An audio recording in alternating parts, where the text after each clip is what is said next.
Hello, I'm Sami Zaidan, and these are the headlines here in Al Jazeera. Eurozone countries have agreed to an aid plan for debt-stricken Greece if it's needed. Meeting in Brussels, the 16-nation bloc agreed to the deal, which will include the participation of Eurozone countries and, to a smaller degree, the International Monetary Fund. As Alan Fisher reports from Brussels, there had been hesitation from France and Germany over the deal. They've now been swept aside because they realise the crisis facing Greece is a very big one. It threatens to undermine the euro, it threatens to undermine the EU because of the rows it was provoking. Well, in a new audio tape, Osama bin Laden is threatening to kill all Americans captured by Al-Qaeda if the US goes ahead with the execution of the alleged mastermind of 9/11 attacks. Khalid Sheikh Mohammed and 4 co-defendants are due to be tried in court. The Obama administration, though, still deciding where to hold that hearing.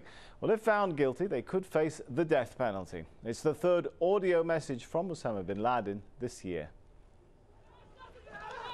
Well, the United Nations Human Rights Council is calling on Israel to pay Palestinians for damages suffered during last year's war on Gaza. As well as reparations, there are also calls for the Red Cross to investigate Israel's alleged use of white phosphorus. 1,400 Palestinians and 13 Israelis died during the 3-week war.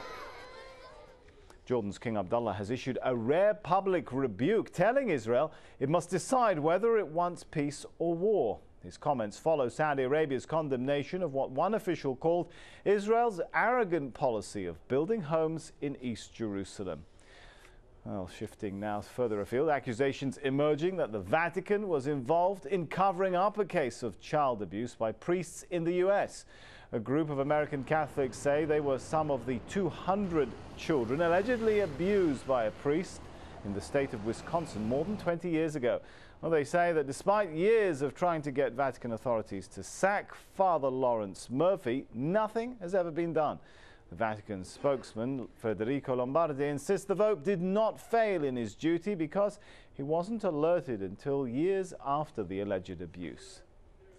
And don't forget, you can watch Al Jazeera online. Just head over to our website, aljazeera.net/English, and click on the Watch Now icon.